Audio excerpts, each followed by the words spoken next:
네, 성도님들, 어릴 적 본 책 중에 이 책에서 시골지와 서울지라는 이야기 아마 보신 적 있으실 겁니다.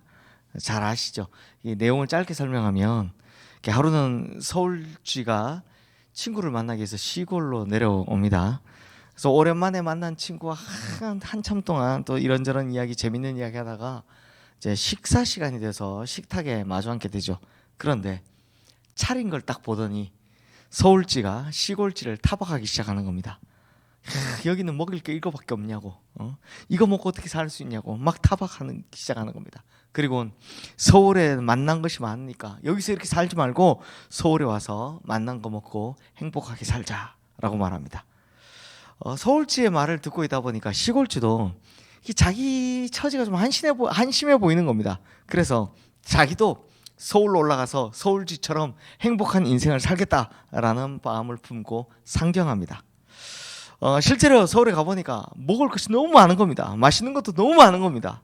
하지만 문제는 그걸 마음대로 먹을 수가 없더라라는 겁니다. 항상 사람들이 지키고 있고 곳곳에 고양이가 있었으며 또 위험한 것들 천지였습니다. 그러니 하나를 먹더라도 좀 편하게 먹어야 되는데 항상 불안하게 쫓기면서 먹고 있는 이 자신의 모습을 보면서 스스로 처량하다, 한심하다 이런 생각을 하는 겁니다.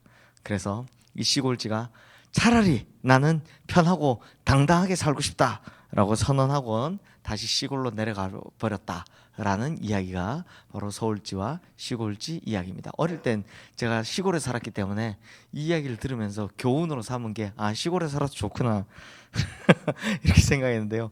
성도님들, 실제로 이 이야기가 주는 교훈은 뭐겠습니까? 그런 내용이 아니죠. 실제로 이 이야기 주는 교훈은 인생은 남의 눈치 보지 말고 자기 스스로 당당하게 살아야 한다라는 이야기입니다. 근데 오늘 우리가 보는 잠언 28장 말씀 읽어보면 이 잠언 이제 29장까지가 이제 솔로몬의 잠언이 끝나는데요. 이 막판에 대해서 읽어보면 이 내용이 상당히 쉽지 않습니다. 그런데 이 잠언 28장을 굳이 정리하자면 의인과 악인에 대한 비교라고 볼 수 있습니다. 의인과 악인에 대한 비교. 먼저 1절 말씀 우리 함께 읽어보겠습니다. 악인은 쫓아오는 자가 없어도 도망하나 의인은 사자같이 담대하니라. 악인은 죄를 많이 지은 사람이겠죠. 그러다 보니 자기가 지어놓은 죄 때문에 어디서든 누구에게든 어떤 해코지를 당할지 모르니까 항상 불안하고 걱정이 많아서 도망다니는 인생이라는 겁니다. 그러나 의인은요, 사자같이 담대하다라는 겁니다. 하나님 앞에서도 당당하고 사람들 앞에서도 어깨 쫙 펴고 살 수 있는 사람을 말하는 거죠.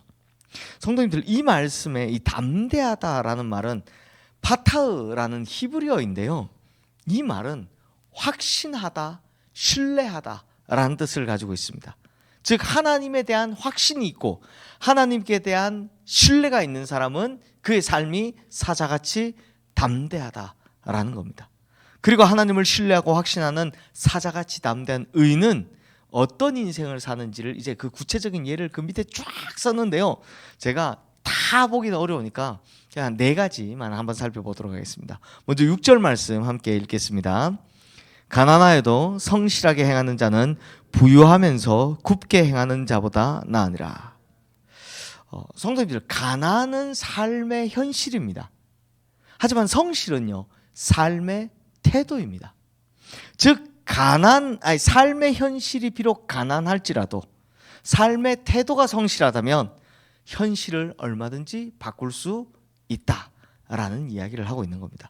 성실한 태도로 사자같이 담대하게 하나님을 신뢰하며 확신 가지고 살아간다면 가난도 곧 면하게 될 것이고 그의 인생은 행복하고 당당하게 될 것이다 라고 설명하는 겁니다.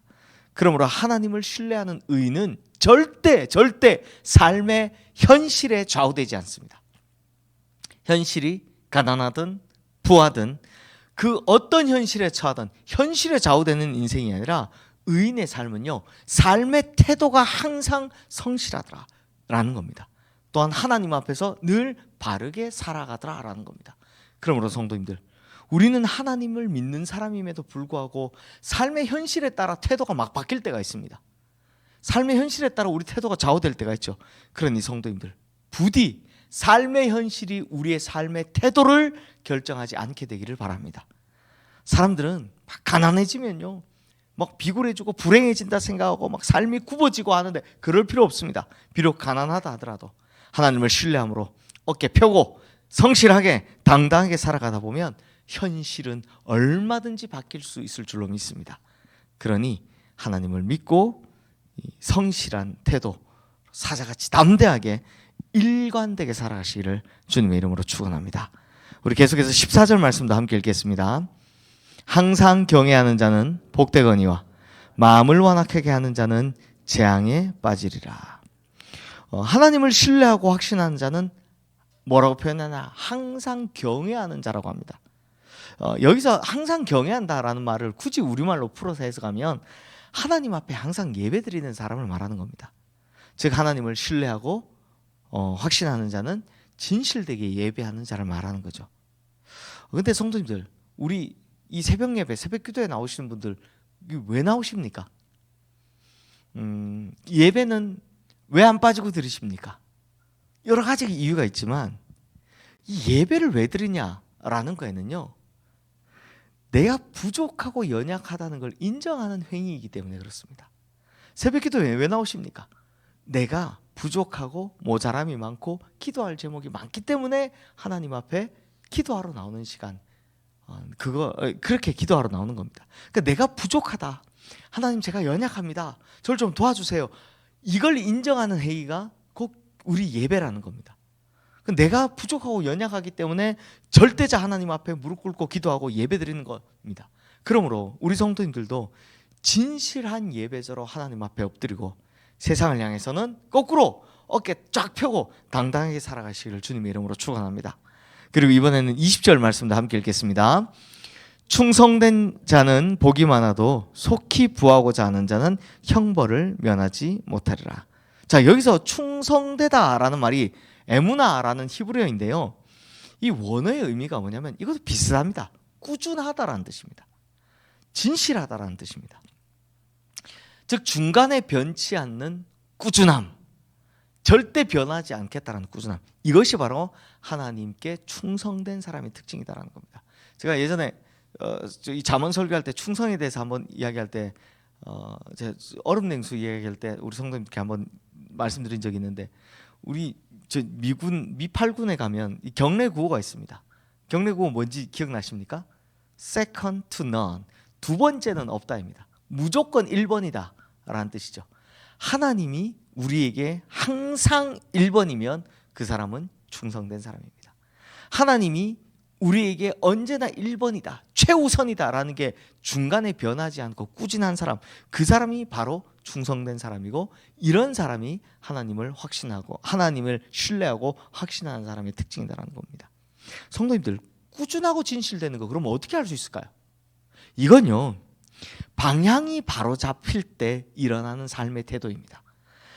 이게 방향이 잘못 잡으면 중간에 안 변하면 그 큰일 나는 거잖아요. 방향을 잘못 잡아서 길을 잘못 들어있으면 빨리 중간에 바꿔야 되죠. 그런데 방향을 잘 잡으면 어떻습니까? 절대 변하지 않고 계속해서 그 길로 갈 수 있습니다. 그러므로 방향이 바로 잡혀야 꾸준하게 하나님을 신뢰하며 살 수 있다는 겁니다. 이것이 바로 충성이고, 이런 변함없음을 하나님께서 기뻐하신다는 겁니다. 그럼 우리가 잡아야 할 방향은 어디입니까? 기본적으로 하나님이신 거죠. 하나님을 향해 꾸준하게 달려가는 그 사람이 충성된 사람이다라는 겁니다. 마지막으로 23절 말씀 우리 함께 읽겠습니다. 사람을 경책하는 자는 혀로 아첨하는 자보다 나중에 더욱 사랑을 받느니라. 자, 당당하게 어깨 펴고 정말 사자같이 이렇게 살아가는 사람, 하나님을 확신하고 신뢰하는 의인은 당당할 수밖에 없습니다. 왜? 본인이 불의에 발을 들이지 않기 때문입니다. 그리고 불의를 보면 반드시 짚고 넘어가게 되죠. 사람을 경책한다라는 말은 무슨 말이냐? 하나님 앞에서 자기 스스로가 떳떳한 사람을 이야기하는 겁니다. 자기도 잘못 살면서 남에 대해서 잔소리하면 누가 받아들이겠습니까? 본인 스스로가 세상에 대해 하나님 앞에서 떳떳하고 바른 인생을 살아가기 때문에 의인이다. 이런 사람이 이 세상을 향해 불의를 지적할 수 있다는 거죠. 사랑하는 성도님들, 우리는 하나님 앞에 선 의인으로 이 세상에 대해서 당당하게 사자같이 담대하게 살아가야 할 것입니다. 그리고 우리는 변함없이 하나님 앞에서 올곧은 길을 끊임없이 끝까지 가야 할 것입니다. 어렵죠. 이 길이 어려우니까, 우리가 연약하니까 이 새벽에 나와서 하나님 그렇게 해주십시오 하고 기도하는 거 아니겠습니까? 하지만 어렵지만 하나님을 신뢰하고 확신하며 살아간다면 이렇게 될 줄로 믿습니다. 그러므로 오늘 말씀을 통해 하나님 앞에 살아가는 인생이 주는 의미를 잘 기억하시고 이렇게 실천하며 살아가셔서 하나님께 인정받는 의인의 인생 되시기를 주님의 이름으로 축원합니다. 이 시간 오늘 주신 말씀 기억하며 우리 함께 기도하겠습니다.